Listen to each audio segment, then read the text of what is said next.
Martin Luther King Jr. is one of the most quoted figures in American history, but he is also one of the most edited. We remember the parts of him that sound calm, hopeful, and unifying. We forget the parts that made people deeply uncomfortable at the time. That isn't an accident. It's identity at work. Over time, societies preserve versions of history that feel stable. Voices that once challenged power get softened. Ideas that demanded disruption get reframed as inspirational. King didn't become less radical. We became more selective. When he is celebrated today, it is often a version that no longer threatens existing systems. Unity without disruption, justice without cost, change without friction. That tells us something. We don't just rewrite history to honor the past. We rewrite it to protect who we think we are now. Martin Luther King Jr. is often quoted during moments of conflict. But notice how his words are used. Usually, they appear when someone wants to quiet tension rather than confront injustice.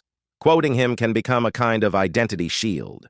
It signals reasonableness, morality, and distance from extremism. But King was not asking for comfort. He was asking for sacrifice, redistribution, disruption of systems that benefited some while harming others. He challenged moderates more than extremists because moderation felt virtuous while preserving inequality. Admiration is easier than imitation. It's easier to quote a sentence than to sit with what it would require of us today. Easier to honor the man than to absorb the cost of his ideas. So when his words are used, it's worth asking whether they are clarifying truth or helping things stay comfortably unchanged. Here's the part that still feels uneasy. If Martin Luther King Jr. were alive today, he would not feel universally admired. He would feel debated, criticized, and inconvenient. People are rarely celebrated while they are challenging power.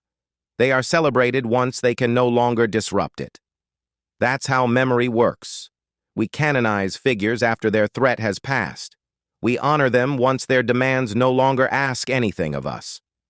King spoke openly about economic injustice, militarism, and systems that quietly benefit from inequality. Those parts are often minimized because they still cost something.